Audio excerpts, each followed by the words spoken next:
जाता है कि संत स्वामी रामकृष्ण परमहंस को काली माता के दर्शन ब्रह्मांड की माता के रूप में हुए थे। उनके माता पिता को उनके जन्म से पहले ही अलौकिक घटनाओं का अनुभव हुआ था। संन्यास ग्रहण करने के बाद उनका नाम श्री रामकृष्ण परमहंस हुआ।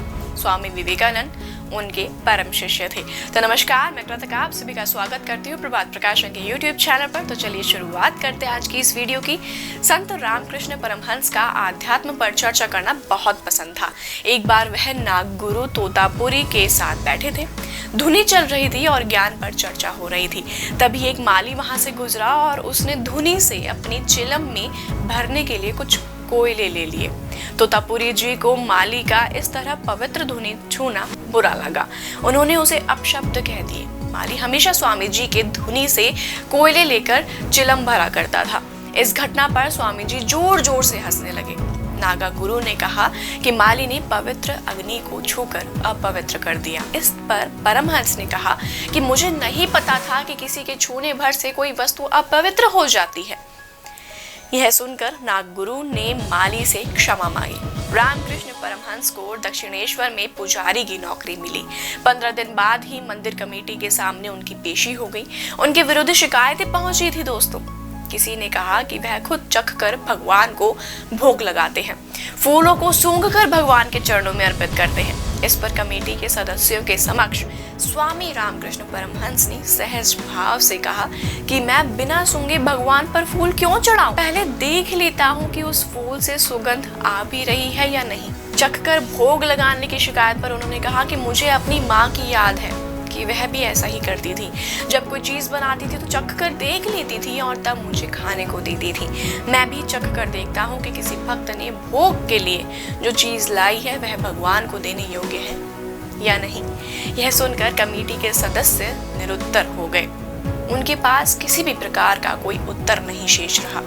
स्वामी रामकृष्ण परमहंस को उनके भक्तों ने भगवान का रूप माना है।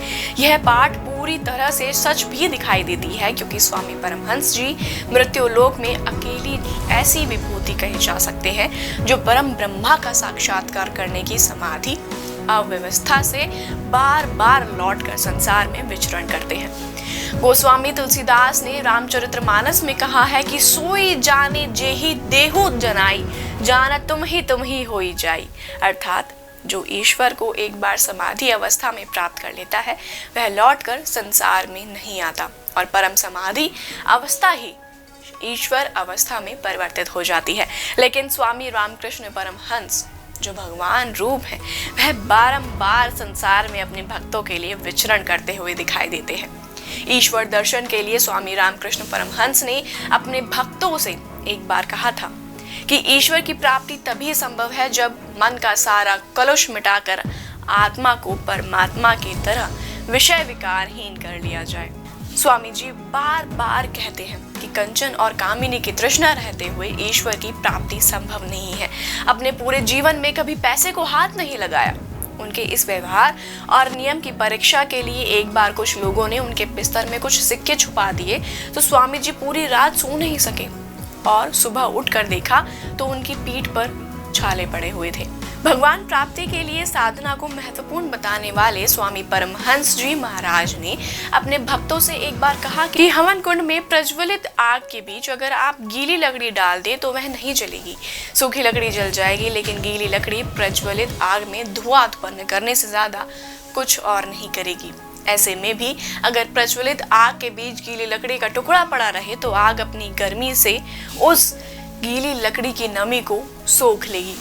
तो यह थे हमारे परमहंस। अगर आप उनके जीवन से संबंधित या उनके बारे में कुछ रोचक तथ्य पढ़ना चाहते हैं तो जरूर पढ़िए प्रभात प्रकाशन की पुस्तक जो आपको स्क्रीन पर दिख रही है। आप इस पुस्तक को अमेज़न या फ्लिपकार्ट से खरीद सकते हैं या स्क्रीन पर दिए गए नंबर पर संपर्क करके आप इसे ऑर्डर कर सकते हैं। तो उम्मीद है आपसे फिर मुलाकात होगी प्रभात प्रकाशन के YouTube चैनल पर। तब तक के लिए नमस्कार। आपके विचारों की गंगा को क्षितिज तक पहुंचाने के लिए भारत का बेस्ट पब्लिशर प्रभात प्रकाशन आपके लिए लाया है कुछ चुनिंदा उपन्यास, जिनसे न केवल आप हिंदी साहित्य की गहराई को जान पाएंगे बल्कि अपने विचारों को भी सुदृढ़ कर पाएंगे। प्रकाश मनु द्वारा लिखित किस्सा चमचम परी और गुड़िया घर का और 4 बाल उपन्यास, साथ ही एक प्रेम कहानी ऐसी भी कुछ तो है तुमसे राब्ता, जिंदगी बुला रही है, दिद्दा, कश्मीर की योद्धा रानी और क्लिक। यह सभी उपन्यास आपको हिंदी भाषा में अवेलेबल है, तो आज ही ऑर्डर करें Amazon, फ्लिपकार्ट या किसी नजदीकी स्टोर से, क्योंकि इतनी सटीक किताबें आपको कहीं और नहीं मिलेंगी।